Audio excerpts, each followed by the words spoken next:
Jesus Cristo é o Senhor no céu, na terra e debaixo da terra. Ele é santo. Descendió Jesús a Capernaum, ciudad de Galilea, y les enseñaba en los días de reposo. Y se admiraban de su doctrina, porque su palabra era con autoridad. Entonces, después de lo que estudiamos hace 8 días, un poco la reacción de la ciudad de Nazaret, Lucas nos dice que puede ser consecutivo por la manera como Lucas nos dice que el Señor, después del rechazo de los ciudadanos de la ciudad de Nazaret, el Señor desciende a Capernaum. Capernaum era una de las ciudades más grandes de la región marítima de Galilea. Y bueno, Capernaum se vuelve el centro de la obra del Señor Jesús. De allí son sus discípulos y allí es donde Él dura más tiempo. Allí viven, las familias de los discípulos y gran parte de los milagros, señales y de las narraciones que nosotros vamos a encontrar en los evangelios, por lo menos de la primera parte del ministerio, se encuentra en esta ciudad. Entonces yo quería estudiar todo el pasaje completo porque vamos a encontrar 3 hechos de aquí en adelante en la lectura de este pasaje. Primero que todo, la expulsión del demonio ahí en la sinagoga. Segundo, la sanación de la suegra de Pedro. Y tercero, una gran cantidad de personas que eran sanadas en la noche. Todos estos acontecimientos surgen en un solo día. El pasaje es muy rico, pero yo sentí quedarme en estas frases porque hay cosas que vamos a entender de lo que vamos a ver más adelante si las enfatizamos. Entonces, ya que el pasaje nos lo da, vamos a estudiar un poco las 2 frases que se dicen acá. La admiración acerca de la doctrina de Jesús y cómo Jesús era un hombre con autoridad. ¿Por qué? Porque vamos a ver más adelante eso reflejado en una serie de acontecimientos que comienzan a narrar el evangelista. Vamos a leer otra vez del verso 31. Y dice: descendió Jesús a Capernaum. Entonces, mientras Nazaret rechaza la gracia, rechaza la bendición, el Señor encuentra en Capernaum puertas abiertas para la predicación de la palabra. Tanto que el versículo nos dice que ciudad de Galilea, y les enseñaba en los días de reposo. Entonces parece ser que esto fue una constante del Señor Jesús en Capernaum. Mientras Él no pudo durar mucho tiempo en Nazaret, Él dura bastante tiempo en Capernaum y enseñando en la sinagoga de ellos. Nosotros decíamos que el culto de la sinagoga principalmente era un culto de oración, lectura de la palabra, enseñanza de la palabra y oración final. Dice, ahí en el verso 16, un pasaje que leíamos la vez pasada, dice que vino a Nazaret donde se había criado y en el día de reposo entró en la sinagoga conforme a su costumbre. Entonces yo quiero resaltar un poco esas frases porque a veces leemos frases pero como que podemos perder un poco el sentido de lo que está diciendo el evangelista. Y aquí lo que nos está diciendo el evangelista era que tanto en el ministerio como en la vida privada de Jesús, Jesús tenía una costumbre. Ahora, aparentemente, y poco por lo que hablábamos la vez pasada, parece ser que hay costumbres, o parece ser que la palabra costumbre para nosotros tiene un significado negativo. Por ejemplo, hermanos, no dejemos que nuestra reunión se vuelva una costumbre. Y esa palabra puede tener un tinte negativo, pero en el pasaje nos muestra que era algo positivo. Una costumbre buena, una costumbre necesaria. Y es como vamos a leer, no solo una costumbre necesaria, sino una costumbre que estaba aún ligada a un mandamiento. Porque Jesús no solo se reunía en el día de reposo porque sí, sino como vamos a leer, si quieren pueden ir leyendo el pasaje, era un mandamiento de la ley. Vamos a verlo ahí en los libros de Éxodo, por ejemplo. Vamos a ver cómo la costumbre de congregarse que tenía Jesús los días de reposo era el mandamiento de la misma ley. Entonces hay cosas por este pasaje que vamos a ver que son costumbre que no son pecado, que ojalá muchos las tuvieran por costumbre, porque a veces lo que encontramos es que ellos tienen la costumbre contraria. Por ejemplo, el autor a la epístola de Hebreos dice que no nos acostumbremos a dejar de reunirnos. Entonces la costumbre bíblica era que ellos tenían que usar el día de reposo para dedicarse al Señor. Ahora, puede que la costumbre de algunos cristianos sea no hacer lo que el Señor dice que debemos hacer. Y puede que para nosotros de verdad términos como costumbre sean negativos, cuando es el ejemplo de Jesús. Hermano, ni niño, ni joven, ni en su edad madura, ni en su ministerio, Jesús dejó de ir a la sinagoga. ¿Sí? Usted lo puede ver en su vida, en los silencios de los evangelios, en muchos años de él, y lo puede ver en su ministerio. Nosotros podemos decir, en esa época, Israel y la religión judía estaban en un estado de apostasía, hermano.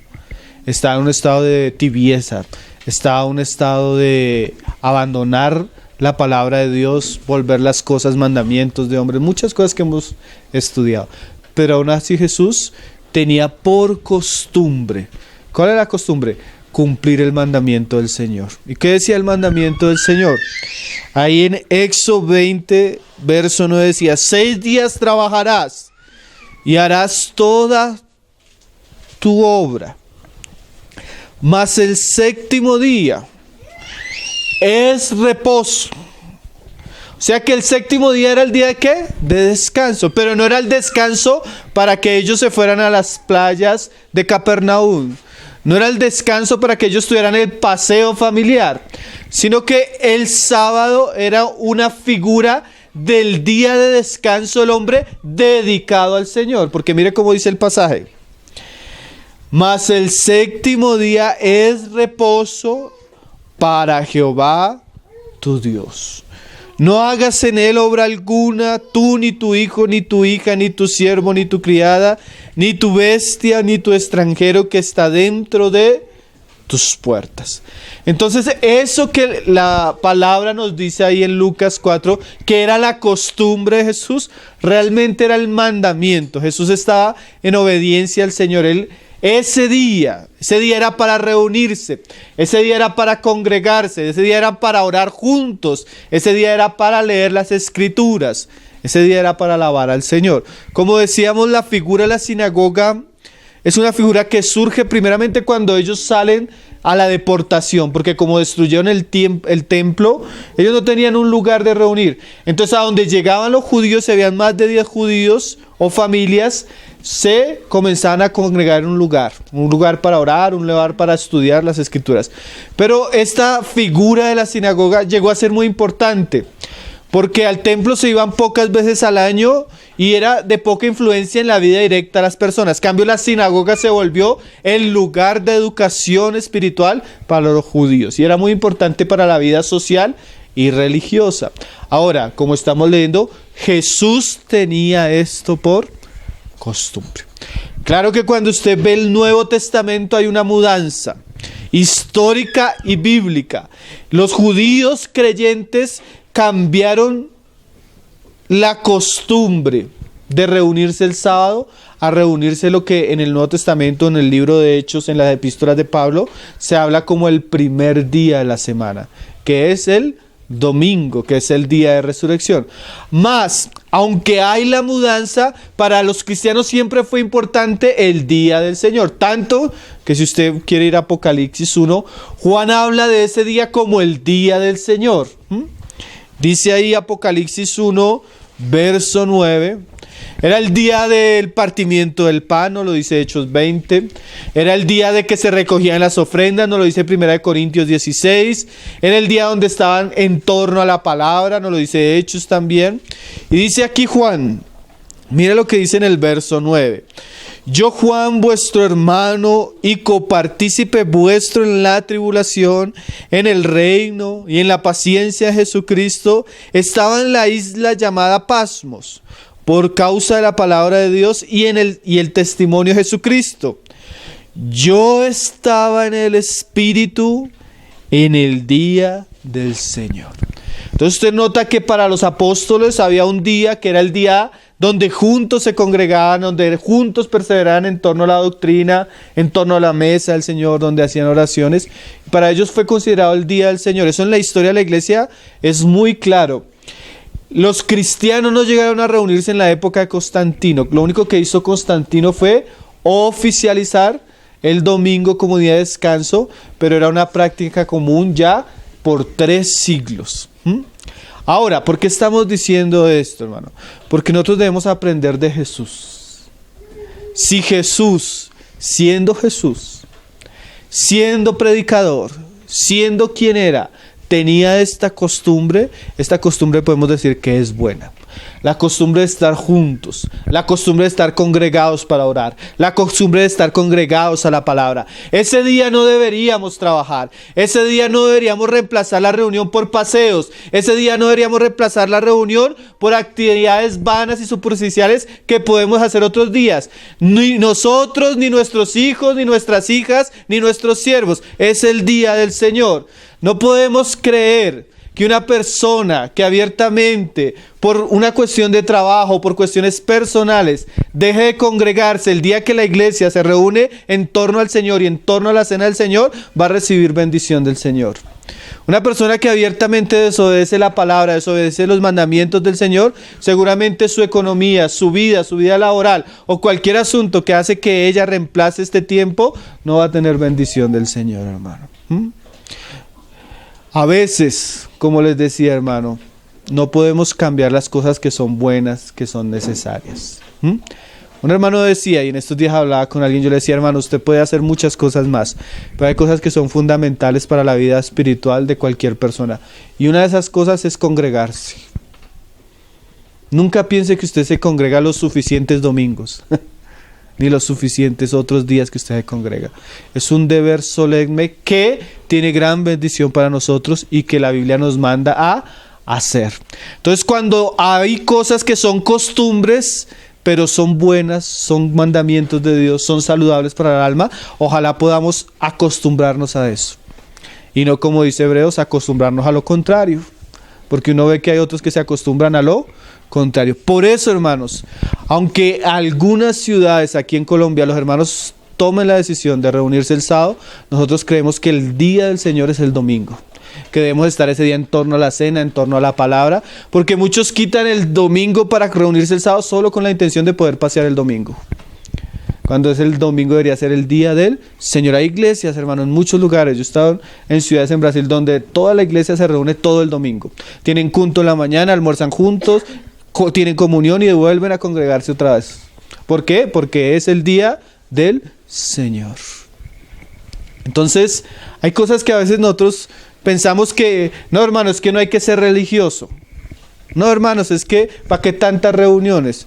No, hermanos, no, es una costumbre que Jesús tenía y que debemos aprender de él, a congregarnos. Ahora, ¿por qué él iba a la sinagoga? Porque ese es el asunto. Mire lo que dice ahí Mateo 9, verso 35. Dice, recorría Jesús todas las ciudades y aldeas. Y mire lo que hacía, enseñando en las sinagogas de ellos y predicando el evangelio del reino y sanando toda enfermedad y toda dolencia en el pueblo. Ahora, es lógico que no solo Jesús estaba en la sinagoga. Usted va a ver que, como vamos a leer en el mismo día, él pasa a estar en un ambiente público enseñando, expulsando un demonio, a estar trabajando en un ambiente privado en la casa de Pedro, sanando a la suegra de Pedro. Y después en la noche, en un ambiente ya más amplio en la ciudad, sanando enfermos toda la noche. O sea, Jesús actúa en varias esferas. No, con esto no estamos diciendo que solo el Señor actúa en medio de la sinagoga. Ahora, pero para Jesús sí era importante la sinagoga. ¿Por qué era importante la sinagoga? Porque era el lugar de reunión del pueblo.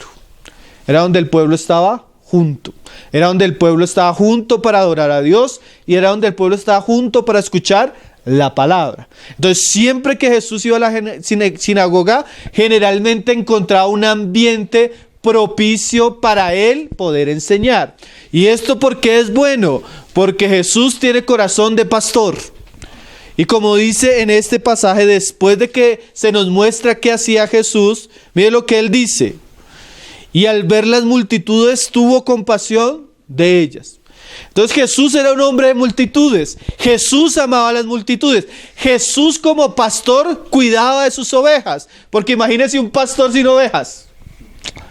Eso es como lo que hoy vemos en día los eruditos o los que son ministros de la palabra, que conocen la palabra y ni se congregan. ¿De qué sirve erudición, entendimiento si no hay a quien enseñarle? ¿Me hago entender? En estos días le preguntaron, ¿no?, ¿qué es un sinvergüenza? Sinvergüenza porque lo conocemos. Una vida de pecado, una vida de problemas en la iglesia, una persona insubordinada, una persona orgullosa. Y le preguntaron por internet, una persona que se ha reunido en varias iglesias: hermano, ¿por qué lo vemos solo predicando en Facebook? ¿Y por qué nunca lo vemos en una reunión predicando con otros cristianos? Y él dice, es que mi llamamiento es un llamamiento al ministerio secreto. Entonces, qué interesante, un ministro sin a quién ministrarles, un pastor que no tiene a quién pastorear, pero la raíz de su ministerio secreto para Facebook es porque es un sinvergüenza. Cambio Jesús no, hermano. Jesús es un hombre de las personas. Jesús es un hombre que va donde están las ovejas. Y en este momento, culturalmente e históricamente, la nación de Israel se reunía en esta figura, una figura que era la sinagoga. Entonces, como allá estaban las ovejas, el pastor iba porque tenía ¿qué? Compasión de ellas. No solo iba allá, también iba a la casa, también estaba en la ciudad. Pero es muy común ver a Jesús en la sinagoga, en la costumbre, una costumbre que él tenía. Y eso nos enseña bastante a nosotros, ¿no? Entonces, Jesús fue un hombre que usó el puente, la puerta abierta de su época, como dijo un hermano, un lugar estratégico para iniciar su ministerio de enseñanza. Ahora, mira lo que se dice que sucedió cuando Jesús estaba en la sinagoga. Estamos en el 32, 4:32. Ahora, si usted mira con ojos muy detallados, va a ver a Jesús mucho trabajando en la sinagoga. No era el único lugar, pero la primera parte de su ministerio se va a caracterizar mucho por esto. Y dice ahí en el 32, y se admiraban de su doctrina, porque su palabra era con autoridad. Ahí quedamos. ¿Por qué? Porque yo les decía, yo quería leer todo el pasaje completo, pero estas dos frases me parecen muy interesantes. Uno, que cuando Jesús estaba en la sinagoga, la enseñanza de él causaba ¿qué? Admiración, asombro. Y dice el pasaje, porque enseñaba como ¿quién? Como quien tiene autoridad. Ese pasaje tiene muchos comentarios, tanto que usted comienza a leer un comentarista, otro comentarista, y usted dice no llegan a un acuerdo ninguno. Uno dice una cosa, uno dice otra cosa, pero a pesar de lo que muchos dicen, la Biblia explica poco, en un sentido para aclarar qué era eso de que él hablaba con autoridad. Ahora, cuando usted lee este pasaje, en el pasaje paralelo en el Evangelio de Marcos, Marcos usa una frase muy interesante. Ahí en Marcos 1:22, que es la misma ocasión que Marcos dice lo mismo, él añade una frase, que es una frase que nos puede servir para entender qué es eso de que él enseñaba con autoridad y causaba admiración. Dice Marcos 1:22. Y se admiraban de su doctrina, porque les enseñaba como quien tiene autoridad. Y mira esa frase, y no como los escribas. Entonces, si bien no sabemos a qué se referían los evangelistas cuando decían Jesús causa admiración porque enseña con autoridad, como no sabemos con claridad, el pasaje de Marcos nos muestra una contradicción. ¿Cómo así? Nos muestra un paralelo contrario a la autoridad de Jesús para de pronto entender qué era lo que significaba que él enseñaba con autoridad cuando vemos de aquellos que no lo hacían con autoridad. En este caso, ¿quién? Los escribas. Ahora, esta frase tampoco es al aire. Esta frase es una frase que se repite en los evangelios. Jesús enseña con autoridad y no lo hace como los escribas. Vamos a leer Mateo 7, verso 28, donde es el conocido sermón del monte. Jesús hace un tremendo sermón y al final la conclusión es que Jesús enseña de una manera diferente a como enseñaban los escribas. Y esos pasajes nos muestran que tal vez la autoridad que Jesús emanaba y que veía el pueblo de él era lo que no veían en los escribas. Entonces eso nos va a llevar a mirar los pasajes que nos hablan de los escribas para entender por qué era que las personas se maravillaban con Jesús, por qué se maravillaban con su doctrina, por qué él tenía autoridad y por qué los escribas no la tenían. Dice ahí: y cuando terminó Jesús estas palabras, la gente se admiraba de su doctrina.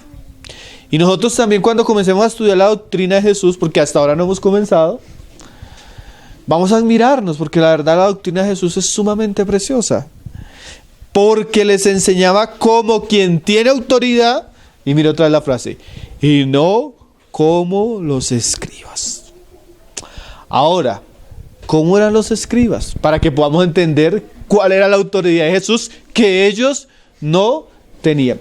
Los escribas en este periodo de la nación de Israel no eran simplemente, porque antiguamente eran más conocidos como los copistas de los textos, pero ya en esta época no solo eran los copistas, sino los intérpretes. Eran los intérpretes de la ley, los que generalmente enseñaban la palabra. Tanto que llegó a ser un grupo que prácticamente formó un partido religioso, porque usted encuentra que en el Nuevo Testamento eran incluidos los escribas y los fariseos, y a veces también los saduceos. Entonces vamos a leer las palabras, que no son solo las palabras, sino el veredicto o el dictamen de Jesús acerca de los escribas, para entender por qué la gente decía: oye, cuando Jesús habla, él habla con autoridad y no lo hace como los escribas. Entonces vamos a ver cómo hacían los escribas y por qué realmente Jesús es bien diferente a ellos y por qué Jesús causa autoridad. Vamos a leer el pasaje de Mateo 23. Yo la verdad hubiera querido poderlo sintetizar para avanzar, pero hallé muy interesante que nosotros podamos entender esto, porque como vamos a ver a través del Evangelio, Jesús tenía autoridad sobre los demonios, Jesús tenía autoridad sobre el diablo, Jesús tenía autoridad sobre el cielo, sobre los cielos, sobre los vientos, sobre el mar, sobre todo. ¿Y de dónde salía la autoridad que él tenía? No solo para enseñar, sino era un hombre con autoridad divina, una autoridad verdadera espiritual. Y ahora este pasaje nos va a mostrar por qué los escribas de la época eran menospreciados. Ahora, no es el pensamiento de la gente, sino es el mismo dictamen de aquel que todo lo ve y todo lo conoce. Recuerde también que Jesús lleva 30 años escuchando a escribas, viendo a los escribas en la sinagoga, escuchando sus interpretaciones de la ley, viendo sus vidas. Entonces Jesús nos va a hablar algo también que él había visto, ¿no? Que tal vez nos va a servir para entender por qué eran hombres que no tenían autoridad para enseñar. Ahora, podemos decir, por lo que vamos a ver, que no todos los que conocen la palabra, que no todos los que entienden la palabra, aún no todos los que enseñan la palabra hablan con autoridad. Y eso uno lo va a notar, hermano. Hay personas que uno nota que tienen conocimiento, tienen facilidad de hablar, pero cuando hablan, tú notas que no tienen autoridad. No son personas que la gente respete, no son personas que la gente admire, no son personas que la gente oiga. En cambio, Jesús era una persona que la gente oía, admiraba, su palabra causaba asombro, dejaba a las personas. Entonces vamos a leer, y eso también nos enseña a nosotros, ¿no? Como vamos a ver al final. Mateo 23. Usted puede leer todo el pasaje de la acusación del Señor a los escribas y a los fariseos. Yo no lo voy a leer todo porque es mucho. Y como les decía, quiero simplemente resaltar algunas características que el pasaje nos da. Entonces yo hallo 4 cualidades, por lo menos por encima en este pasaje, que nos muestra que los escribas no tenían autoridad. La primera cualidad, y es algo que estos días me ha tenido pensando mucho, yo creo que con algunos que hemos estado hablando en privado, yo creo que los hermanos se van a dar cuenta que lo he tenido así mucho pensando. Y la primera cualidad que uno ve en los escribas, que eran sabios, porque eran personas sabias. Porque cuando Jesús nace, dice que Herodes no sabía dónde Jesús iba a nacer, pero reunió a los escribas y les preguntó: ¿dónde debe nacer el Mesías? Y ellos dijeron: en Belén, porque así dice el profeta, pero tú eres... O sea, eran personas que de alguna manera tenían conocimiento y cierta sabiduría. Pero aunque, como vamos a leer, eran personas sabias, eran personas inútiles. Y eso es muy importante, porque pueden haber personas que tengan conocimiento, pero si no tienen una vida o unas obras, van a ser personas que cuando hablen no tengan autoridad. Entonces estos eran sabios, pero eran inútiles. Vamos a leerlo como Jesús lo dice. En la cátedra de Moisés se sientan los escribas y los fariseos. La cátedra de Moisés parece ser que era un lugar donde se sentaban a enseñar. Así que dice Jesús, todo lo que os digan que guardéis, guardadlo y hacedlo, mas no hagáis conforme a sus obras. Y mira esta frase, porque dicen, o sea, son sabios, hasta lo que enseñan es bueno, pero son inútiles. ¿Por qué? Porque dicen y no hacen. Y ahí en el 4 dice, porque atan cargas pesadas y difíciles de llevar y las pone sobre los hombros de los hombres, pero ellos ni con un dedo quieren moverlas. Entonces los escribas eran personas que no tenían autoridad delante del pueblo, seguramente, y no solo delante del pueblo, sino delante de Dios, porque la autoridad quiere decir que es investida, que proviene de alguien superior, que nos capacita, que nos aprueba. Y ellos no tenían esta autoridad. ¿Por qué? Porque decían, pero eran personas que no hacían. Y eso es muy, muy serio, hermanos. Porque a diferencia de Jesús, estos escribas sabían mucho, discutían mucho, enseñaban mucho, pero hacían poco. Y eso hacía que eran personas que no tuvieran ¿qué? Autoridad. Yo un día hablaba con una persona y le decía, porque él llegaba y traía una lista completa de quejas. Entonces el hermano me decía, mira hermano, hace varios años, hermano, ustedes aquí no hacen esto, ustedes aquí no hacen esto, ustedes aquí no hacen esto. Y yo le decía, porque lo que él decía era verdad, hermanos. En ese tiempo nosotros no lo hacíamos. Y esta es la hora que todavía carecemos de muchas cosas de las que él se quejaba. Pero yo le preguntaba, hermano, ¿y usted qué ha hecho? Usted de la lista que usted trae de quejas, ¿qué ha hecho usted? Porque nosotros tenemos a veces una cantidad muy grande de personas que exigen, de personas que piden, de personas que... ¿Pero qué han hecho? Ahora, según lo que está diciendo Jesús, si yo no he hecho, si yo ni siquiera he querido tomar ese peso y llevarlo yo no debería ponérselo en los hombros a otras personas. ¿Sí? Porque a veces es muy, muy fácil. Hermano, ¿y ustedes? Cuando no somos capaces ni ser fieles en las cosas que deberíamos ver y que tal vez el Señor nos da un entendimiento, es para que nosotros las hagamos. Hermano, una persona que no hace, aunque hable, lo que él hable no tiene ninguna autoridad, sino va acompañado de una obra y una vivencia en él que demuestre que él se ha dedicado a eso. El Señor nos ayude, ¿no? Porque estos eran personas que les gustaba leer, estudiar, les gustaba el conocimiento y enseñaban hasta bien. Pero ¿qué diferencia hay cuando una persona, en vez de enseñar, vive? Vive.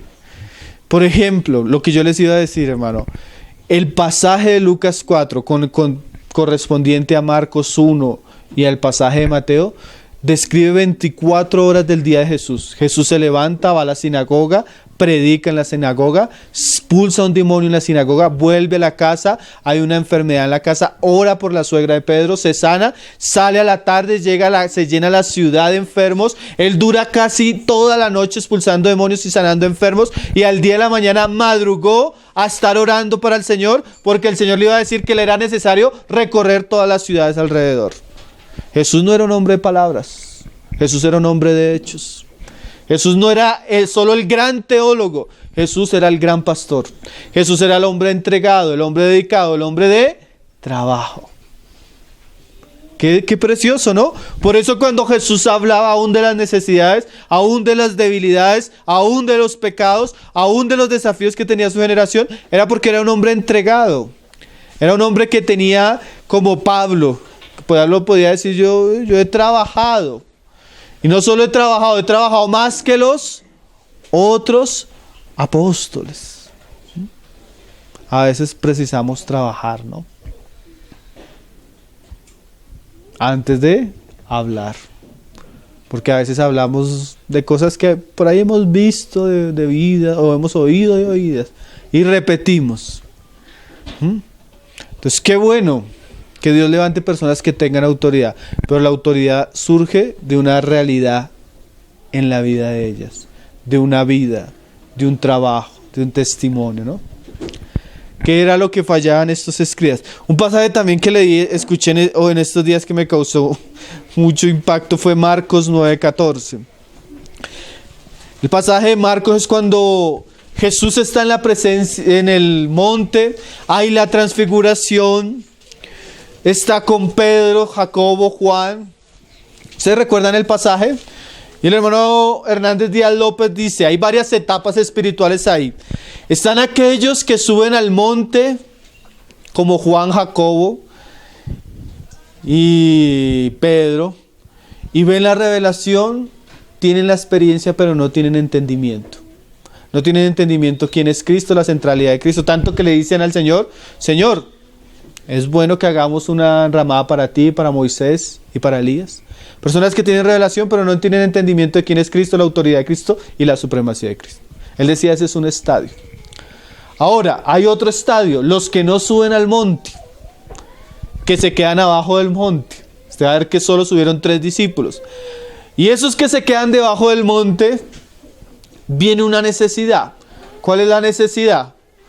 Un joven que es atormentado. El padre lo trae. Pero no solo viene el padre, sino viene una multitud. Y también vienen los escribas. Y él dice, el hermano Hernández Díaz dice, hay otro estadio. Los que no suben al monte, que están frente a las necesidades y que están discutiendo. Mira lo que dice el pasaje. Ahí en el verso 14. Cuando llegó a donde estaban los discípulos, vio una gran multitud alrededor de ellos y escribas que disputaban con ellos. Ahora miren lo interesante, dice el hermano. Hay muchos que no suben, no oran, no tienen revelación de Cristo, pero están donde están las necesidades. Supuestamente ellos están en la obra, dice él. Ahora, mientras están en la obra, cuando van a hacer la obra se dan cuenta que son impotentes. No tienen poder, no tienen autoridad para expulsar el demonio. Miren lo tremendo. Pero no solo dice él esto.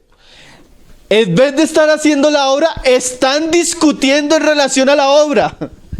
Y eso es más tremendo. Hay personas que quieren hacer, no hacen, pero en vez de hacer, se ponen a discutir en relación a la obra. No, no es así. No deberíamos hacerlo así. Y los escribas, no, ¿por qué no lo expulsan? Y llega Jesús en un ambiente así. Jesús representa otro estadio, un hombre maduro, un hombre que sube al monte, un hombre que ora y un hombre que baja lleno del poder y trata los problemas con autoridad. ¿Sí ven?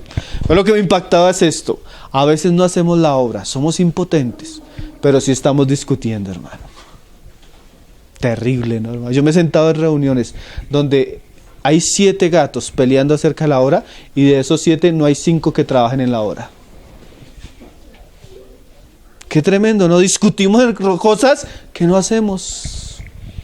Y opinamos y debería ser así, cuando no hemos participado en no sabemos qué es sufrir por el asunto. No sabemos qué es trabajar por el asunto. No sabemos qué es pagar el precio por el asunto. Se vuelven puras opiniones y puras discusiones.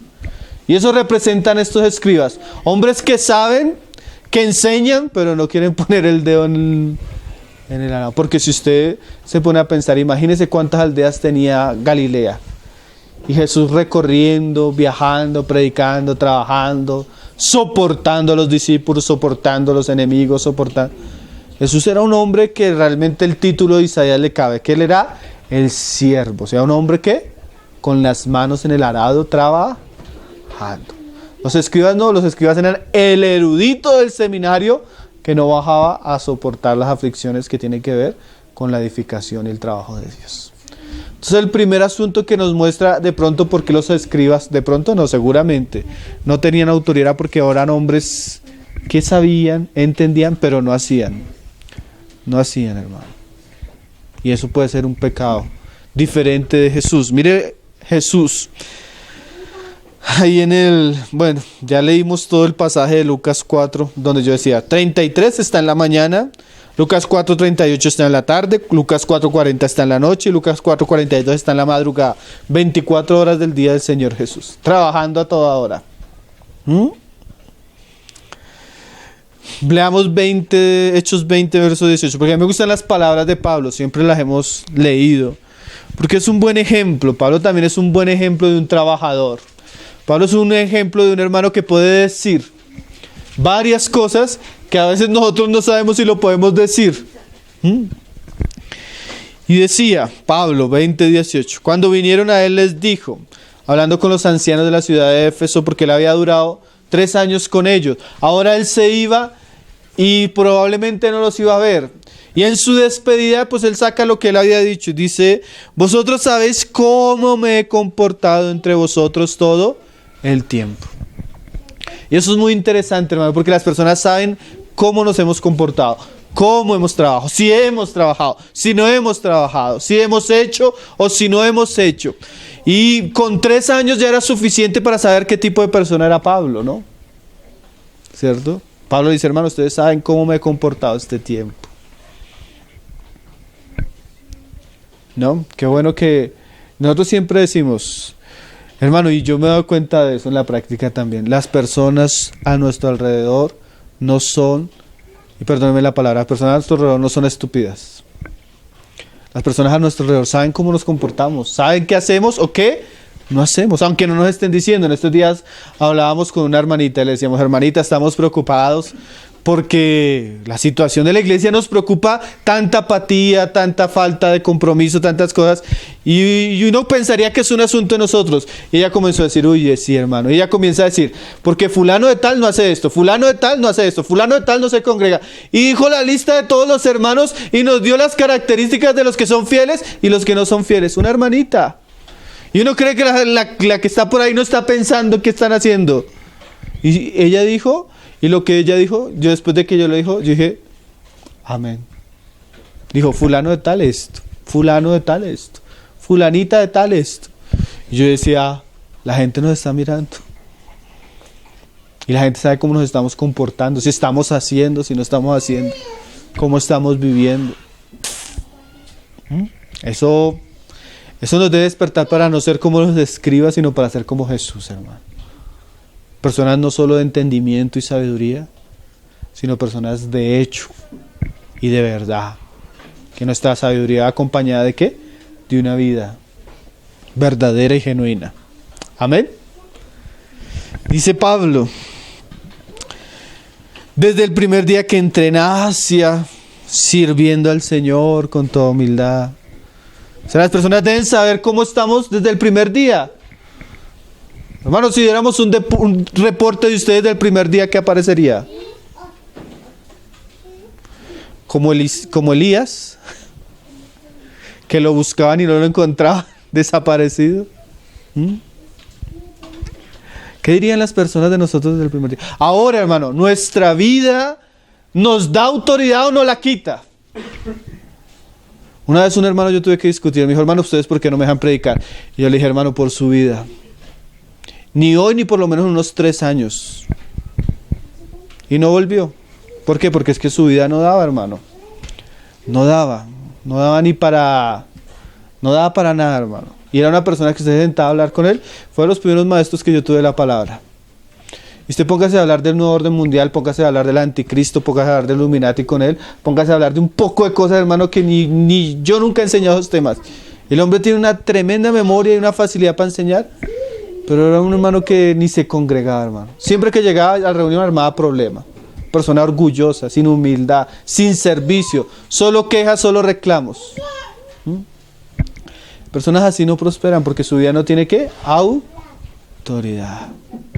Y el Señor trabaja en nosotros para que seamos como Jesús y no como el escriba de la época de Jesús. Que cuando hablaba, la gente no le ponía, porque conocían cómo vivía.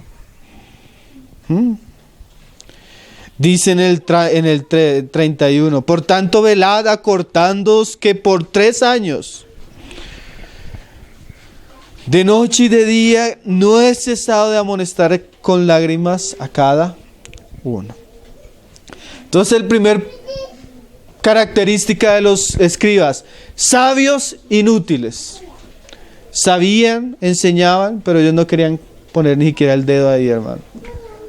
Personas inútiles. Señor nos guarde, porque eso mina la autoridad terriblemente, hermano. Como dijo un hermano en la historia, yo prefiero que mis obras hablen por mí, no mis palabras. Que nuestras obras hablen por nosotros, hermano, y no nuestras palabras. Segundo asunto, Mateo 23, verso 5. Eran eruditos exhibicionistas. ¿Cómo así exhibicionistas? Mira lo que decía Jesús de ellos. Antes, en el 5, hacen todas sus obras para ser vistos por los hombres. O sea, no hacen lo que deberían hacer. Y las cosas que hacen solo las hacen cuando los están viendo. Y no solo cuando los están viendo, las hacen porque los están viendo. Y Él da ejemplos.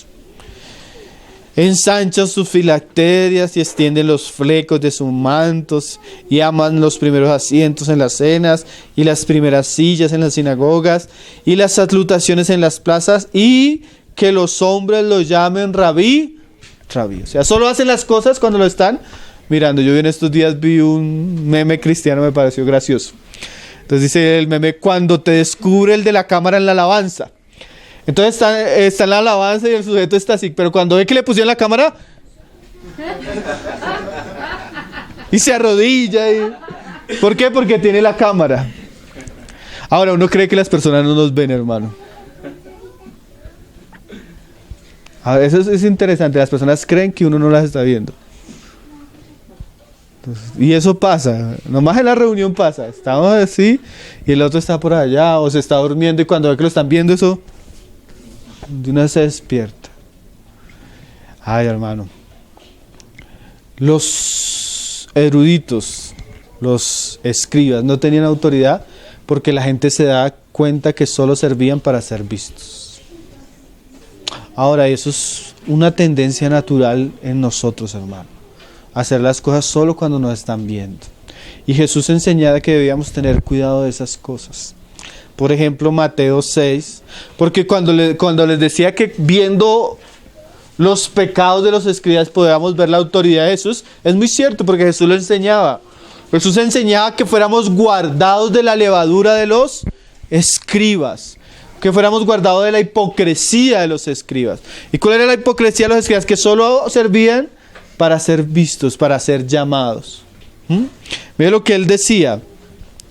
Guardaos de hacer vuestra justicia delante de los hombres para ser visto de ellos. De otra manera, mira esta frase, no tendréis recompensa de vuestro Padre que está en los cielos. Ahora, decíamos que Jesús tenía autoridad y que la palabra autoridad quiere decir que hemos sido investidos, no es propia. Quiere decir que lo que Jesús hacía, como nos lo dice Pedro en el libro de Hechos, lo hacía porque el Espíritu Santo estaba sobre él y el Padre estaba acreditando a Jesús. Quiere decir que cuando Jesús hablaba y su palabra tenía poder, era porque Dios operaba a través de la persona, ratificando que Jesús estaba enseñando lo correcto y que había sido enviado por el Padre. Ahora, cuando nosotros hacemos las cosas no para Dios, no para la gloria de Dios, sino para ser visto por los hombres, para ser aplaudido por los hombres, para ser reconocido por los hombres, o para que los hombres nos llamen de cierta manera, la recompensa es que los hombres nos vieron y no más. Mira lo tremendo. Yo lo hago para que me vean y me van a ver, pero esa es mi recompensa. Ahora, eso trata mis motivaciones, mi servicio, mi trabajo, mi obra. ¿Tiene cuál fin? Porque Jesús decía, y Pablo lo decía también, yo no busco agradar a los hombres, porque si buscara agradar a los hombres, no sería siervo de Dios. Ahora, si usted hace algo por agradar al hermano tal, agradar al hermano Pablo, agradar al hermano Héctor, agradar al hermano Augusto, agradar a esto, y no lo hace para Dios, ya usted tiene la recompensa, que los otros lo miren y digan.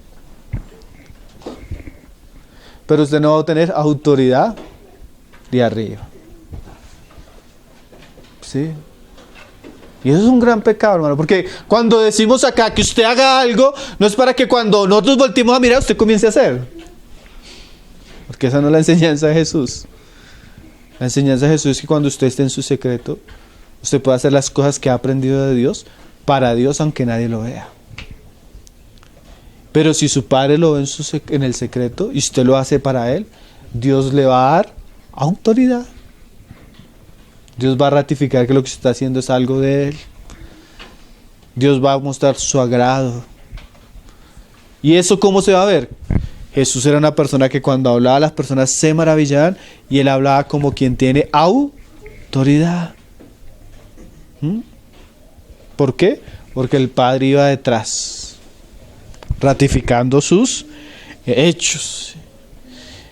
Y dice 6:2: cuando pues deis limosna, no hagáis tocar trompeta delante de ti, como hacen los hipócritas en las sinagogas y en las calles, para ser alabados por los hombres. De cierto os digo que ya tienen su recompensa. O sea, cuando dicen y los hombres nos alaban y hacemos las cosas para que ellos lo hagan, esa es nuestra recompensa. Mas tú, cuando des limosna, no sepa tu izquierda lo que hace tu derecha, para que sea tu limosna en secreto, y tu Padre que ve en los secretos te recompensará en público. Entonces eran unas personas que vivían para hacer las cosas por hipocresía. Les gustaba el exhibicionismo religioso, pero no estaban buscando agradar a Dios, servir a Dios, honrar a Dios. Y eso a veces es algo que nosotros perdemos. Si no es un servicio visible, si no es un servicio aplaudido, no es un servicio importante. ¿Y quién dijo eso? Lo importante es que lo vea Dios. Lo importante es que honre a Dios. Lo importante es que sea el Espíritu de Dios el que nos esté dirigiendo, aunque nadie nos vea. ¿Quién nos ve cuando estamos orando? ¿Quién nos ve cuando nos estamos consagrando? ¿Quién nos ve cuando nos estamos santificando? ¿Quién nos ve cuando nos estamos preparando? ¿Quién nos ve cuando nadie nos ve? Dios. Y si Él nos ve, es suficiente. Amén. Pero a veces amamos solo los servicios que traen filacterias, que traen público y que traen aplausos. Si no son esos, no nos gustan. Pablo dice, si es trabajando para su Señor y usted obedece a su Señor, hágalo para gloria de Dios, que del Señor usted tendrá recompensa. ¿Sí? Cualquier cosa, todo lo que hagáis, hacerlo para la gloria del Señor. Sea en la iglesia, sea con el incrédulo, sea en el trabajo, sea en la reunión, lo que haga, hágalo para el Señor y del Señor tendré recompensa.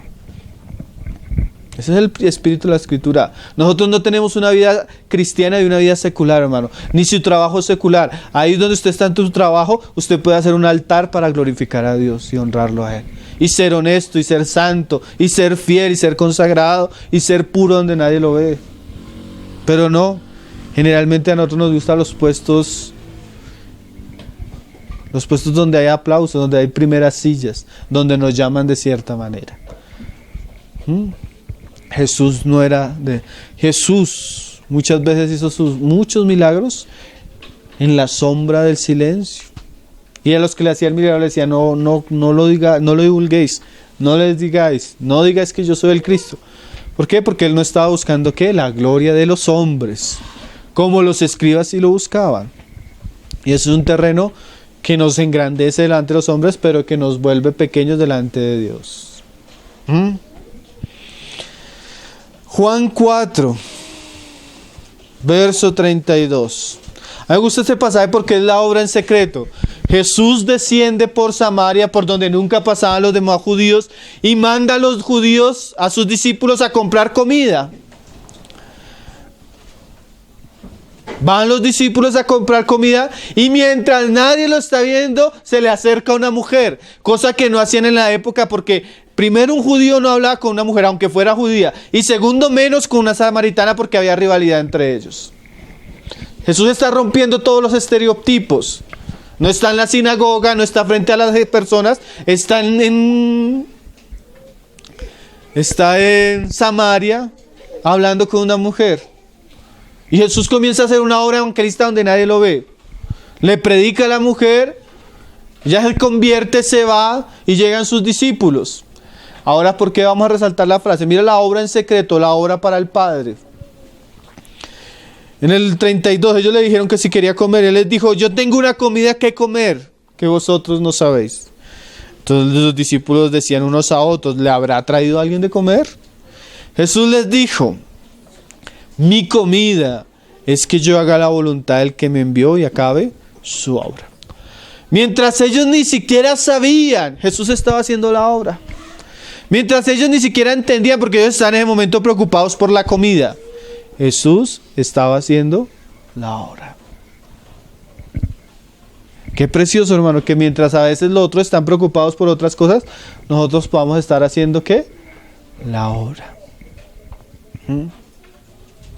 Recuerdo el caso de una hermana que un día entraron unos hermanos a comprar al supermercado y cuando volvieron pensaron que la estaban robando. Porque estaba al lado de un indigente y el indigente se le estaba acercando. Cuando llegaban de la hermana con el indigente le estaba evangelizando. Mientras unos están preocupados en otras cosas, otros están ocupados en su obra. Y esa mujer, hermano, no desperdiciaba oportunidad para evangelizar. Y no tenía el título de evangelista. Ahora siempre estaba predicando la palabra del Señor, hermano. Siempre estaba predicando. Porque aunque nosotros no nos demos cuenta, siempre hay un trabajo que hacer, hermanos. Siempre hay una hora en que ocuparnos. Siempre hay algo que el Señor tiene preparado para nosotros. Cuando nosotros estamos pensando en comida, mira lo que Jesús dice y le dice a sus discípulos. ¿No decís vosotros, aún faltan 4 meses para que llegue la siega? O sea, ellos todavía están como, no, todavía falta tiempo para la siega. He aquí os digo, alzad vuestros ojos y mirad los campos, porque ya están blancos para la siega. O sea, mira lo que el Señor está diciendo. Mientras ustedes están preocupados, que será, que ya es el tiempo, si ustedes se dan cuenta, ya los campos están blancos para la siega. Ya tiempos de recoger. Ahora, si nosotros nos diéramos cuenta como Jesús, si estuviéramos en la presencia de Jesús, nos daríamos cuenta que hace situaciones como las que no nos esperamos en Samaria, junto a una mujer, es el momento oportuno para predicar, es el momento oportuno para evangelizar, es el momento oportuno para hacer esto o para hacer aquello. Pero a veces no nos damos cuenta porque estamos pensando solo en la comida, hermanos. Porque solo nos importa también a veces el servicio visible, ¿no? Jesús está haciendo una obra. ¿Saben qué es lo tremendo? Esta mujer se convierte, va y predica. Sale a la ciudad a Jesús y le dice, hemos escuchado, y comienza Jesús a predicarle y se convierte en la ciudad. Jesús comienza un ministerio de 2 días ahí en Samaria. Una obra en secreto que se volvió, ¿qué? Visible, una recompensa de Dios. Ahora, si usted no aprende a ver al Señor en lo secreto, a servir al Señor en lo secreto, no va a tener servicio público, hermano. El servicio siempre comienza en lo secreto. Siempre comienza sin aplausos, siempre comienza sin que le llamen de cierta manera, siempre comienza a veces en cosas que parecen menospreciadas, pero el que desfiere en lo poco lo desfiere en lo mucho. Aprenda a servir al Señor donde lo puso, en su trabajo, en las cosas mínimas.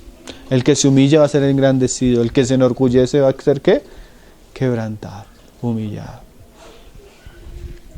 Como dijo, creo que fue Hudson Taylor, no recuerdo bien, el que no le sirve al Señor donde está no le va a servir en ningún otro lado. Así de sencillo, hermano. Ahora volvamos a Mateo 3. Entonces el primer pecado de los escribas, ¿cuál era? Hombres que hablaban, eruditos, inútiles. El segundo, religiosos exhibicionistas, solo les gustaba el ministerio público. Por eso era que Jesús, cuando hablaba, tenía autoridad, porque el ministerio de Jesús era bien diferente. No buscaba el agrado de los hombres. Ahora, tercero, que esto tiene que ver mucho con la enseñanza, eran personas ciegas. Sabios, porque enseñaban, pero a la vez Jesús dice que eran ciegos. Entonces eran sabios, pero eran ciegos, y podemos decir también brutos. ¿En qué sentido? Que cuando enseñaban, era una enseñanza que no tenía claridad, propósito, objetivo. Diferente a Jesús, como lo vamos a ver. Mira lo que él dice ahí en el 23:16. Hay de vosotros guías ciegos, que decís: si alguno jura por el templo no es nada, pero si alguno jura por el oro del templo es deudor. Insensatos y ciegos, porque ¿cuál es mayor, el oro o el templo que santifica el oro? Y en el 24 dice: guías ciegos, que coláis el mosquito y tragáis el camello. O sea, personas que eran ciegas en el sentido de que no podían discernir los asuntos. Mientras colaban cosas pequeñas, se tragaban lo grande. Mientras le ponían cuidado a las minucias, no miraban lo mayor. Y eso los hace ciegos. Eso los hace ¿qué? Sin entendimiento. Entonces, cuando ellos hablaban, enfatizaban cómo usted debía diezmar la menta, el comillo, y se olvidaban del amor, se olvidaban de la justicia, se olvidaban de la misericordia. O sea, se quedaban en cosas pequeñas y perdían lo importante aún de la ley. Eran personas que no tenían discernimiento. Y se dice de la literatura rabínica de la época y después del Talmud que son enseñanzas que casi no se entienden, que son enseñanzas que divagan entre pensamientos y no son claros. Una enseñanza enredada, una enseñanza que, como el mismo Jesús le dice, aunque fueran al otro lado del extremo de la tierra, el nuevo convertido que hagan lo hacen otras 2 veces más hijo del infierno que usted. O sea, es una enseñanza que no traía salvación ni nada. Es más, dice Jesús, era una enseñanza que hacía que no entraran ellos y que no dejaran entrar a otros. Imagínate qué tipo de enseñanza. Eran personas que ciegas. Y una persona ciega, por más que hable, no va a hablar con autoridad. Cuando usted ve, ¿usted no le ha pasado? Hermano Sugel, en el libro de Predicaciones Positivas delante de Dios y de parte de Dios, que es muy bueno, él llega y dice eso. Usted comienza a escuchar la predicación y usted sabe que va para un lado, va para lo otro, pero usted comienza a descubrir que no va para ningún lado y que comienza a dar vueltas y él no ha encontrado el camino, ni usted tampoco. Y comienza a haber un sentido de desesperación. Señor, cállalo, por favor. Está confundido. ¿Qué pasa? Ciego, sin entendimiento. Y a veces de verdad, va a predicar de esto, termina ¿a dónde llegó? A ningún lado. Él decía, una buena postulación para una predicación es esta. Cuando usted se levante a las 5 de la mañana y su esposa le diga, ¿qué va a predicar mañana? Y usted le diga, voy a hablar acerca de esto y de pronto voy a tocar esto. Usted se va a dar cuenta que no sabe el tema. Cuando su esposa le levante y le diga de qué va a predicar y usted diga del amor de Dios, ahí ya usted tiene un punto clave. Ya sabe hacia dónde va a dirigir los textos, hacia dónde va a llevar los hermanos, porque usted tiene algo. Pero a veces los escribas de la época divagaban, iban por acá, iban por acá, iban por acá. Todo el mundo esperando a que aterrizara y no aterrizaban. Sin entendimiento. Escribas ciegos que no tenían una enseñanza clara. En cambio Jesús, mire, este es Juan 6:67. Porque cuando Jesús hablaba ya era diferente, hermano. Y cuando vamos a leer, a veces una palabra de Jesús es como un martillazo. ¡Pran! Si usted lee, hermano, o escucha, yo tenía la práctica hace tiempo de escuchar el Evangelio. Y yo decía, hermano, el sermón del monte, si usted lo escucha, no dura más de 12 minutos. No dura, hermano. Mateo 23, las parábolas de Mateo 24, usted las escucha, no duran 10 minutos, hermano. ¿Qué quiere decir? Jesús no era un hombre de muchas palabras, pero cuando hablaba, hermano, era un martillazo. ¡Pah! Ya. ¿Sí? Porque eran palabras, ¿qué? Claras, eficaces, efectivas. Cuando usted tiene un cuchillo que está como mal, usted como que le hace fuerza y no corta, ¿cierto? Pero cuando usted tiene un cuchillo afilado, el cuchillo hace ¿qué? Y corta, hermano. Jesús cuando hablaba, la palabra de él llegaba al corazón, hermano. Penetraba, confrontaba, exhortaba, animaba, consolaba, enseñaba. ¿Usted no ha leído unos pasajes que usted dice, ya no puedo superar este versículo, me toca meditarlo una semana? Porque la palabra del Señor es ¿qué? A veces nosotros duramos 1:15 y no llegamos no le dimos. Intentamos, pero no le dimos. Cogimos la carne y le hicimos así, así y no cortó. Porque a veces somos así, no tenemos claridad. Somos como los escribas. El Señor nos ayude. Mira lo que dice. Ese pasaje pues es muy conocido. Jesús habla de que el que no come su carne y bebe su sangre no tiene vida eterna. Y eso trajo un tremendo escándalo. ¿Por qué? Ya hemos dicho, ¿no? Contextualmente ellos hasta tenían prohibido comer sangre, hermano. ¿Y cómo Jesús va a decir que tiene que comer su sangre y beber su sangre y comer su carne? Ellos se escandalizaron. Aún los mismos seguidores de Jesús se escandalizaron. Y Jesús le dice a los discípulos, a los apóstoles, en el 67, dijo entonces Jesús a los 12, ¿queréis acaso iros también vosotros? Pero yo no quiero resaltar las palabras de Jesús sino la de Pedro. Le respondió Simón Pedro, Señor, ¿a quién iremos? Ahora, muchos iban a Jesús por los milagros, hermano. Pero Jesús, ¿qué dice Pedro? ¿A quién iremos? Tú tienes palabras de vida eterna. Ahora, otra de las características que se dicen de los escribas de la época era que sus enseñanzas sin propósito. Así como a veces usted escucha una predicación, tremenda predicación, ¿y cuál fue la enseñanza? Sin propósito, ¿no? Ni uno se acuerda para qué le enseñó ese día el hermano. Pero las palabras de Jesús tenían un propósito, la eternidad, hermano. Y trasladaban el corazón del hombre del plano de lo temporal, de lo terrenal, de lo vano, a lo glorioso, a lo eterno, a lo santo. Y de verdad, como dice el salmista, después de que usted escucha a Jesús predicar, su corazón queda impactado, ¿no? Usted queda maravillado porque lo que habla Jesús no son palabras que habló otro hombre, hermano.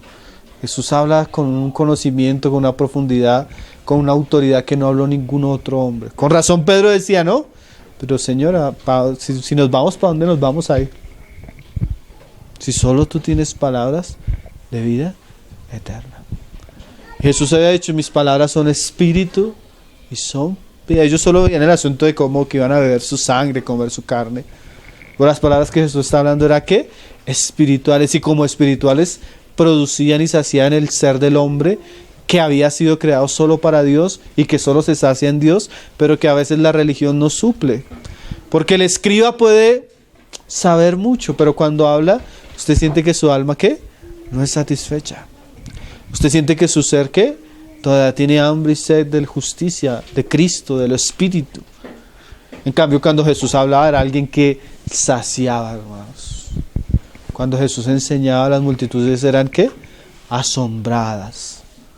Qué precioso, ¿no? Porque nosotros vamos a sentarnos a escuchar las palabras de Jesús y a ver los hechos también en el Evangelio.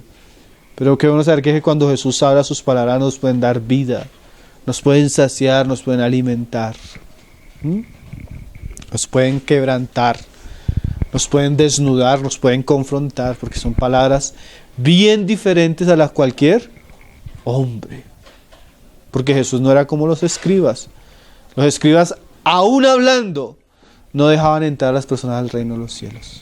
Aún predicando las hacían 2 veces más hijos del infierno. En cambio Jesús no, sus palabras ¿qué? Daban vida eterna. Y eso es lo que nosotros debemos desear, ¿no? Que las palabras de Jesús produzcan vida eterna. Y dice, y nosotros hemos creído y conocemos que tú eres el Cristo, el Hijo del Dios viviente. Palabras vivas, palabras que traen fe, que traen conocimiento, que nos revelan a Él, que sacian nuestra alma y que producen vida. Y el último asunto de los escribas, ahí en el 23-25, que también es un asunto muy serio. Eruditos, sabios, pero moralmente impíos. Una religión que simplemente les ayudaba para cubrirse externamente, pero el vaso por dentro estaba ¿qué? Lleno de suciedad. Y eso también mina la autoridad, hermanos.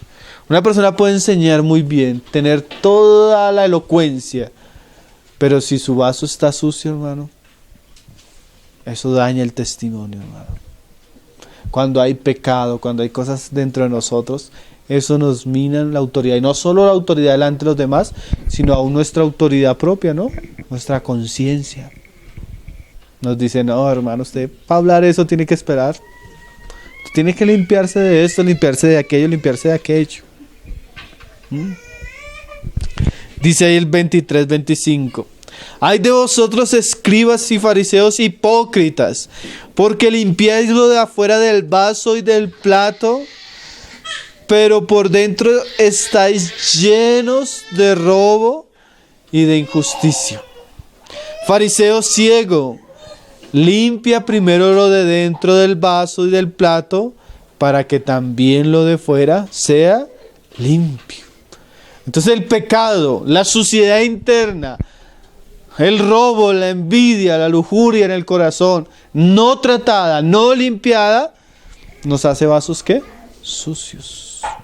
Y mire lo que dice Pablo a Timoteo en 2 de Timoteo 2, verso 19. Y eso mina la autoridad de cualquiera. Por más, hermano, que nosotros podamos decir que resaltamos la misericordia, que resaltamos el amor, cuando hay pecado, el pecado mina la autoridad. Ahora por eso Jesús tenía tal autoridad también. Porque cuando Jesús hablaba era un hombre ¿qué? Limpio. Cuando Jesús hablaba era un hombre ¿qué? Santo. Un hombre que nadie lo podía acusar de pecado. Un hombre que no había orgullo, no había envidia, no había mentiras, no había ira, no había fornicación, no había nada. Era un hombre ¿qué? Limpio.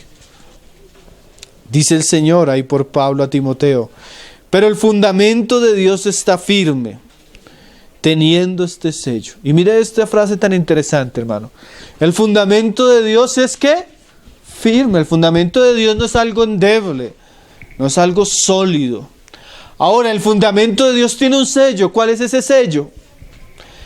Porque a veces nosotros creemos que nosotros podemos seguir al Señor y vivir de cierta manera. No, pero el del Señor, el fundamento tiene una seguridad y tiene un sello. ¿Cuál es el sello? Conoce el Señor a los que son suyos. Como decíamos ahora, el Señor conoce el secreto, la vida, todo. Y el fundamento es que el Señor conoce, pero hay un y también, ¿no? Apártese de iniquidad todo aquel que invoca el nombre de Cristo. O sea, este es el sello del Señor, que el Señor conoce a los suyos y que los suyos son llamados ¿a qué? A apartarse de iniquidad. Ahora Pablo nos explica por qué él está diciendo eso, porque él va a llegar a una conclusión muy común del desarrollo del pensamiento de Pablo en sus epístolas. Pero en una casa grande no solamente hay utensilios de oro y de plata, sino también de madera y de barro, y unos son para usos honrosos y otros para usos viles. Ahora, ¿cuál es la conclusión? Así que, si alguno se limpia de estas cosas, no que no tengamos esas cosas, porque cuando llegamos al Señor tenemos muchas cosas, hermano. Ahora, como el Señor mismo dice y como Pablo dice, primero límpielo de adentro. O sea que hay cosas que necesitamos limpiar, porque esas cosas que van a minar nuestra autoridad, nuestro pecado, hermano, nuestra inmundicia, nuestra suciedad, es algo que no deja que las personas mantengan un buen testimonio. Y un día le decía a uno, hablando creo que era con Diana, hablábamos esto. Porque hay hermanos que usted los ve y ellos tienen como autoridad. O sea, algo espiritual que usted dice, ¡pra! Y hay otros hermanos que hacen lo mismo, pero cuando hablan no se siente esa autoridad. No se ve el respaldo del Espíritu, no se ve el Señor. Y una vez se dice, a veces uno solo ve lo de afuera del vaso. Pero muchas veces el problema del vaso no está en lo de afuera, sino está en lo de adentro. De verdad, hermanos, hay cosas internamente que quitan el vigor espiritual, que quitan el poder espiritual, que quitan la gracia de Dios, que hacen que Dios no pueda respaldar una obra. Yo recuerdo hace muchos años yo escuchaba a un predicador y lo escuché, él hizo una gira por un país y yo lo escuché y yo dije, oye, qué predicaciones tan tremendas, queridos hermanos, a mí me impactaron mucho. Y después él vino a Colombia Y cuando vino a Colombia yo fui a verlo. Cuando vino a Colombia lo escuché predicar, su predicación no era ni... O sea, si la predicación en el que yo había escuchado era algo así, así, así, cuando él vino acá, yo sentí como si el hermano estuviera hablando muerto. Algo terrible, porque era un hermano que el Señor usaba, yo lo había escuchado en muchos lugares y muchas predicaciones y quedaba muy impactado. Era como algo así. Cuando lo escuché acá, yo pensé, ¿será que el hermano está enfermo? ¿Será que el ambiente de la iglesia no dio? Compartió una predicación, 2 predicaciones, muerto. Es tan raro. Así que me causó mucha curiosidad el impacto que había tenido yo por internet y cuando lo escuché en persona, que generalmente en persona el ambiente es diferente cuando uno escucha una enseñanza, yo dije, no, pasó algo aquí. Y después el hermano desapareció del ámbito público. No volvió a aparecer. No volvió. Yo buscaba libros de él, videos de él y no volvió a aparecer. Después un hermano me contó que el hermano cayó en adulterio. Yo no sabía, pero hermano, uno ve el cambio espiritual. Sin que no supiera, uno decía, este hermano está como muerto. Pasó algo. Algo pasó. No sabíamos que después nos enteramos que había pasado. Entonces Dios no puede respaldar, hermano. Dios no puede dar autoridad cuando hay suciedad en nosotros, hermano. Dios necesita limpiarnos. Y estos escribas tenían ese problema. Se presentaban limpios, ropas limpias, no sé qué. Pero a veces dentro del vaso habían cosas sucias. Diferente a Jesús. Que la Biblia dice que fue, ¿qué? Sin pecado. Sin un vaso, ¿qué? Honroso. Entonces volvamos al pasaje de Lucas 4. Lucas 4, verso 31. Dice, descendió Jesús a Capernaum, ciudad de Galilea, y les enseñaba en los días de reposo. Y mira esa frase, y se admiraban de su doctrina. O sea que la doctrina de Jesús causaba ¿qué? Admiración. Hermanos, si la doctrina que nosotros recibimos de Jesús es una doctrina que sigue causando admiración. Dice Pablo a Tito, que adornemos la doctrina. O sea, hay cosas que causan admiración. Nuestro evangelio no puede volverse un evangelio simple, hermano. Debe ser un evangelio que cause impacto, que cause admiración, que cause asombro. Que las demás personas digan, realmente esta persona se convirtió. Realmente lo que cree esta persona es algo admirable, es algo glorioso. Eso debería causar el evangelio aún en nuestros días, como causaba el evangelio y la palabra de Cristo en su boca. Porque su palabra era con autoridad. Dice el hermano J.R. Thompson, la autoridad de Jesús era absoluta, reconocida por Satanás en el desierto, reconocida por los demonios, reconocida por la naturaleza, el viento, el mar, todos le obedecían. Ella fue admitida por los mismos enemigos que muchas veces quedaron callados ante él. Aún sus discípulos reconocieron su autoridad, dejaron el trabajo y la propia familia para seguirlo. Sus obras testificaron de que era un hombre con autoridad. Qué precioso, ¿no, hermanos? Nosotros vamos a ver a Jesús sobre todo. Sobre las pruebas, sobre los enemigos, sobre Satanás, sobre los demonios, sobre las enfermedades, sobre las circunstancias. Jesús fue una persona que estuvo sobre autoridad aquí en la tierra. Ahora, eso nos habla de quién era Jesús. La autoridad misma que el Padre puso para ser Rey de Reyes y Señor de Señores. Y eso también nos habla un poco de la doctrina que nosotros tenemos, hermano, y la autoridad que tenemos. Porque dice, como me fue dada potestad en los cielos y la tierra, ¿qué dice el Señor? Id y haced discípulos. ¿Pero bajo qué? Bajo una autoridad que recibió el Señor. Nosotros tenemos una doctrina gloriosa, hermano, que debemos adornar. Nosotros tenemos un llamamiento que estamos bajo la autoridad de aquel que es el Señor. Y que la situación de los escribas hable a nosotros para que seamos personas sabias, pero que trabajemos. No solo que hable o discutamos, sino que seamos personas de hecho y de verdad. Personas sabias, pero que aman la presencia del Señor, quieren servir al Señor en secreto y no están buscando el exhibicionismo religioso. Personas sabias, que tienen entendimiento, que enseñan lo profundo, lo verdadero, que las palabras de nosotros llegan al corazón.